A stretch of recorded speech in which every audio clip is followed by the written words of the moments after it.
예, 3월 29일 시황 브리핑 시작하겠습니다. 오늘 제가 또 이렇게 가족 건강 문제가 있어가지고 되게 늦게 이제 올라오게 돼서 방송이 늦었습니다. 죄송합니다.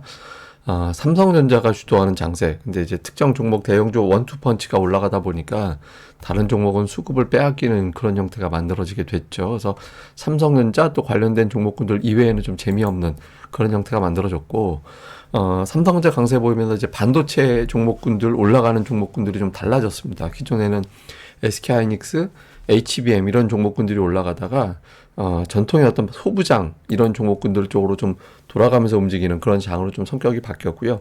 그리고 지수 자체는 뭐 PC, 파월, 발언 이런 것들을 앞두고 있다 보니까 시장은 방향은 잡기는 어려웠습니다. 그래서 시장보다는 그냥 종목 따라다니는 장 그렇게 만들어졌고, 뭐 반도체주, 뭐 구리 관련주, 황사 관련주 이런 것들이 선별적으로 움직이는 이제 그런 모습을 보인 게 시장의 하루의 특징 이렇게 보시면 되겠습니다. 근데 기본적으로 미국 시장은 거의 정체였잖아요. 뭐 국채 금리도 거의 정체였고, 그러니까 시장 자체를 만들어낼 만한 재료는 없었어요. 그러니까 일부 분석가가 얘기한 대로 공휴일에 중요한 지표가 나오는데 앞서서 과감하게 투자할 사람들은 없다.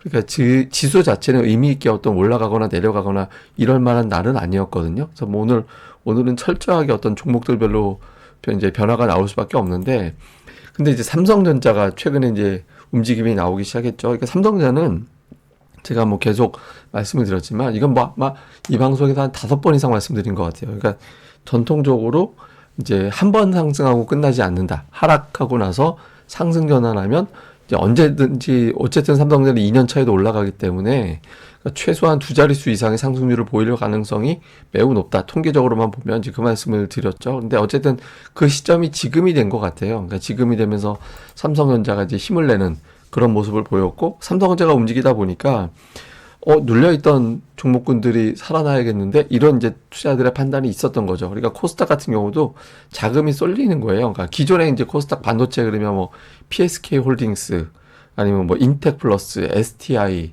뭐 하여튼 등등의 종목군들이 강하게 움직였었잖아요. 막 코스피에서 이제 한미 반도체가 이제 강세를 보였었고, 그러니까 HBM 관련된 종목군들, AI 반도체라고 불리우면서 이런 종목군들이 강세를 보이다가 최근에 조금 이제 이런 종목들은 주춤거리고 있고, 그 다음에 올라갔던 게 이제 확장되면서 HBM 후속, 그러니까 HBM을 하면 서버가 굉장히 많이 과열이 될 거고 이걸 빨리 식히는 게 일이다. 그럼 빨리 식히는데 이제 액체에다가 담갔다 꺼내면은 빨리 식는다. 그 관련된 기술력을 갖고 있는 기업, 그러면서 뭐 GST 이런 기업들이 한동안 강세를 보였잖아요. 근데 이게 이제 1세대, 2세대 이런 종목들이었는데 이게 이제 밀리면서 그 다음에 움직이는 게 전통의 소부장.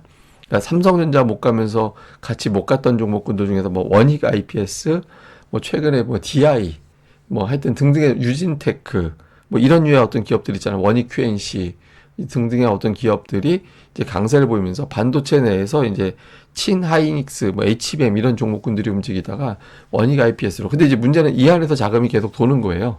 이 안에서 돌고 뭐 그 외에 이제 뭐 게임주라든가 엔터주들도 올라가긴 했지만 어쨌든 메인이 반도체가 되고 이 안에서 자꾸 자금이 돌다 보니까 상승 종목이 많은 날이 나오기 어렵죠. 그래서 이제 이번 주에는 코스닥 쪽에 그러니까 특별하게 딱 부러지게 이 종목군들 안에서 놀아야지 할 때 상승 종목이 많기는 어렵거든요. 그래서 이제 하락 종목이 더 많은 그런 구도를 만들어냈습니다. 뭐 종목들별로 보면 투자자들이 이제 타켓이 생겼잖아요. 반도체라는 타켓이 생기다 보니까 밸류업 관련된 종목군들, 뭐 증권, 금융 등등, 뭐 보험 이런 류의 어떤 기업들이 이제 밀렸고, 증권주 같은 경우는 추세선 박스권 하단까지 내려오는 그런 모습을 좀 보였거든요. 근데 밸류업이 완전히 끝났다라고 보기는 어렵고 재차 이제 반등할 가능성은 있다라고 보는데, 어쨌든 적어도 지금은 투자자들의 새로운 타켓이 생겼기 때문에 다른 거 팔고 그쪽으로 넘어가는 그런 모습이 나왔고, 그 다음에 또 하나 반도체 이외에 제가 이제 그 큰 하락 나온 이후에 이제 좀 따로 움직이는 종목군들이 등장을 했다. 그래서 뭐 SM 같은 어떤 엔터주라든가 뭐 통신 장비주라든가 이런 종목군들의 그런 변화가 최근에 좀 나타났다라고 말씀을 드렸죠. 그러니까 SM이 오늘도 좀 올라가면서 이제 움직였는데, 다만 이제 곱이 121선에서는 아직은 시원스럽게 돌파를 못하고 있거든요. 그러니까 반짝 올라가느냐 아니면 이제 의미 있는 어떤 추세 전환이냐, 요거를 이제 다음 주에는 좀 봐야 될 것 같고요. 다음에 이제 구리가 올라가면서 이제 대창 주가가 또 올라가는 그런 모습을 보였는데, 이게 아침에 보여드린 차트인 것 같은데, 그러니까 제가 뭐 그 말씀 드렸죠. 그러니까 그 미국이 인플레이션 없이 인플레이션이 아니라 이제 경기 침체 없이 금리 인하가 단행이 될 때 강세를 보이는 어떤 섹터들, 뭐 상품들, 뭐 이런 것들을 보면 구리가 가장 강하게 올라갔거든요. 그런 국면에서는 그러니까 경기를 나타내는 상품이니까 경기 침체 없으니까 당연히 구리 가격이 올라가는 거는 당연한 거죠. 근데 어쨌든 구리 가격이 상대적으로 강했다. 그래서 이제 이런 것들을 포함을 해가지고 뭐 여러 가지 이유가 있겠습니다만 이제 구리 관련된 일부 종목군들이 또 상승세를 보이는 그런 특성을 보였습니다. 자, 수급에서는 뭐 외국인들 매수 강하게 했습니다. 매도가 적은 측면도 있지만 어쨌든 매수 자체를 강하게 했고 코스닥은 이제 또 동반해서 이제 매수가 들어왔는데 외국인들이 7,800억 코스피 매수했잖아요. 근데 삼성전자와 이제 우선주 하이닉스 합치면은 그 정도 돼요. 예, 그러니까 뭐 거의 매수의 대부분은 삼성전자와 SK하이닉스를 매수했다라는 거고 그 외에는 뭐 종목들 업종 내에서 좀 골라서 담는 것도 방산 관련주들 뭐 하여튼 등등의 어떤 종목군들을 좀 골라서 담는 그런 모습을 좀 보였고요.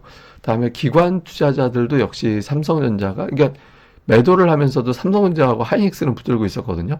그래서 이런 종목군들을 좀 매수하는 그런 모습을 보였고 매도 쪽을 보면 현대차 뭐 자동차도 있습니다만 이제 밸류업 관련해서 움직였던 종목군들이 좀 많이 포함이 되어 있는 그런 모습을 보였거든요. 뭐 금융주라든가 보험주 이런 것들이 있죠. 그러니까 수급 쏠림을 기관 투자자들이 어떻게 보면은 주도를 하는 이제 그런 모습을 보이는 것도 특징이었습니다.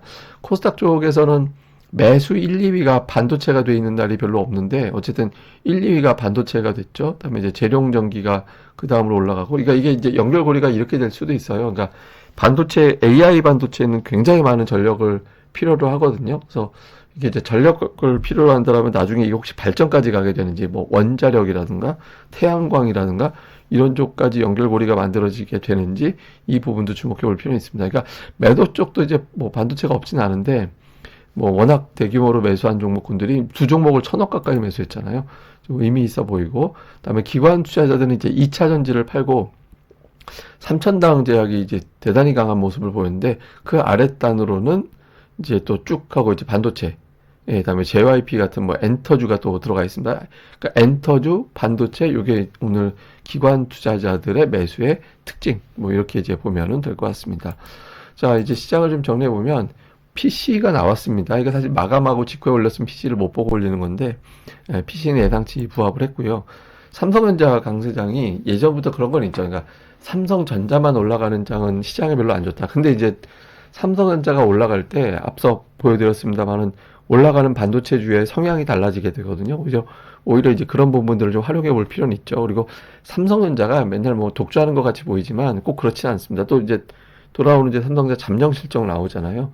그 지급에서 한 번에 또 하나의 어떤 변곡이 될 수 있기 때문에 삼성전자 강세장이라고 해서 무조건 재미없어 그렇게 하지 말고 이제 그 다음 어떤 수급이 몰리는 종목군들을 자꾸 찾아볼 필요가 있고요. 그리고 4월은 우리나라가 전통적으로 강세장이거든요. 지수만 놓고 보면 3월하고 4월은 좀 코스피만 놓고 보면 괜찮은 장이에요. 그래서 좀 4월에도 종목장 정도는 이어질 가능성이 높아서 삼성전자만 올라간다고 재미없다라고 생각하지 말고 종목을 계속 찾아보자. 또 이렇게 이제 보시면 될 것 같습니다. 그리고 오늘 뭐 특징들은 이제 말씀드렸던 종목군에서 나왔고요.